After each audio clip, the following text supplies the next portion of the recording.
Bienvenida o bienvenido a esta exploración. Hoy nos vamos a centrar en Max Scheler, quizás un nombre menos sonado que otros gigantes filosóficos alemanes del siglo XX, pero vaya, su influencia está ahí. Desde luego.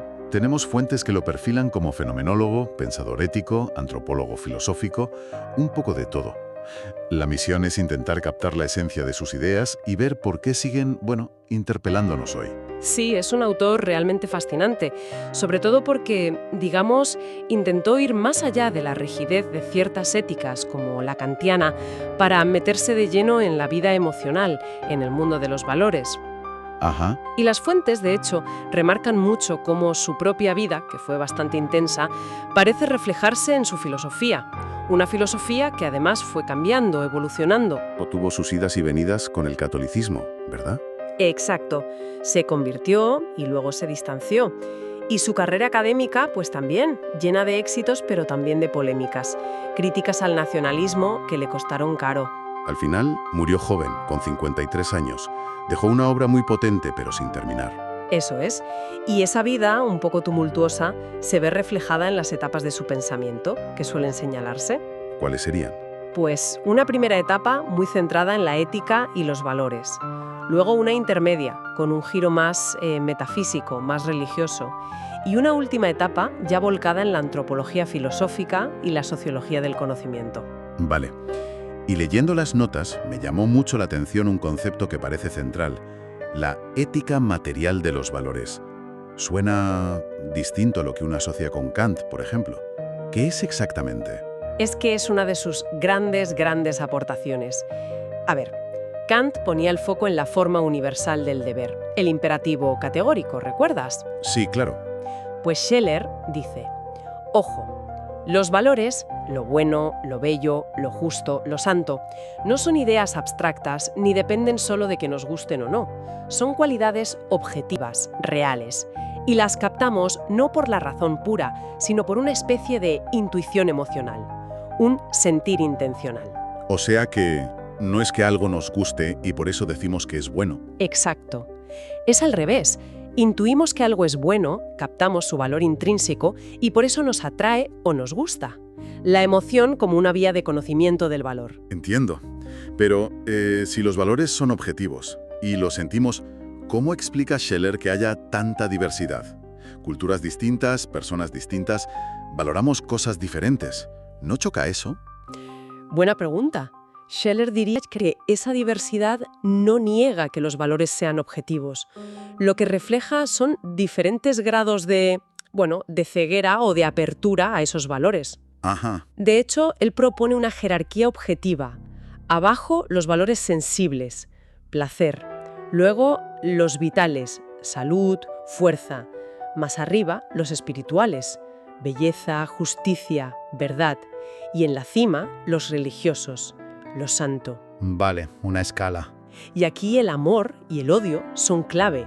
No son solo sentimientos pasajeros, son actos intencionales que nos dirigen hacia los valores. El amor nos los revela, o nos alejan y nos ciegan. El odio. Entiendo. Y la persona, para Scheler, es justo eso, ese centro dinámico de actos que capta y realiza valores. No es una cosa ni un sujeto racional y frío. Una visión de la persona muy orientada al valor, sí. Eso tiene muchas implicaciones. Pero Scheler no se quedó ahí, no.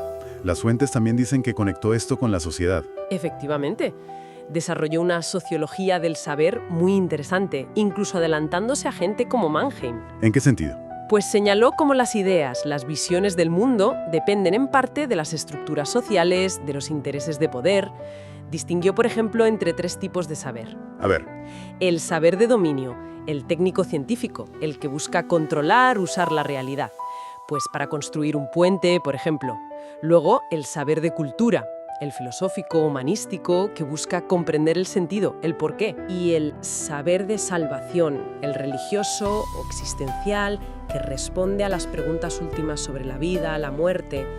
Y lanzó una advertencia que hoy, resuena muchísimo. ¿Cuál? El peligro de que el saber puramente técnico, el utilitario, acabe eclipsando a los otros dos. Que solo nos importe el cómo hacer las cosas y no el para qué o el por qué. Eso sí que suena actual. Y en su última etapa mencionan las fuentes un libro clave, El puesto del hombre en el cosmos.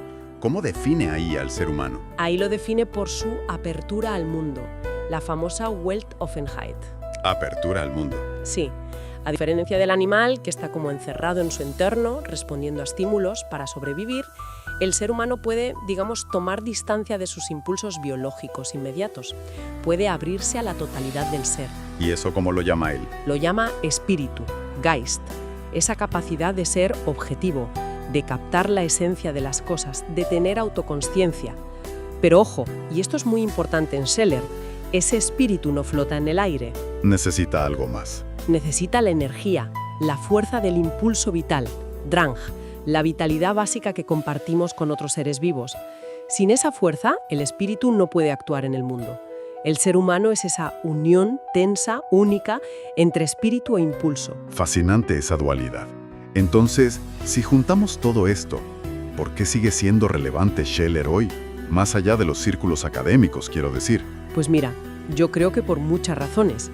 Primero, frente a tanto relativismo ético, nos da una base para hablar de valores objetivos, anclados en nuestra experiencia emocional compartida. Vale, eso es importante. Luego, su idea de persona como centro de actos, de dignidad, es un contrapeso muy necesario a visiones que nos reducen a meros mecanismos o datos. Sí. Y su análisis del resentimiento, ese concepto es potentísimo. ¿El resentimiento? Sí, pero en un sentido específico. Ese autoenvenenamiento del alma que nace de la envidia, de la impotencia ante valores que no podemos alcanzar y que nos lleva a devaluarlos, a atacarlos. ¿No te suenan ciertas dinámicas actuales, por ejemplo, en redes sociales, en la polarización? Totalmente. Da que pensar. Y la crítica a la tiranía del saber de dominio, de lo puramente técnico. Claro. Es más pertinente que nunca. Nos obliga a preguntarnos qué tipo de conocimiento estamos valorando como sociedad. ¿Solo lo útil, lo rentable? Su ética de valores ofrece un marco mucho más rico que el simple cálculo de utilidad para debates sobre bioética, inteligencia artificial, ecología. ¿Qué valores promovemos con la tecnología, por ejemplo? Exacto. ¿O qué significa esa apertura al mundo en plena crisis ecológica?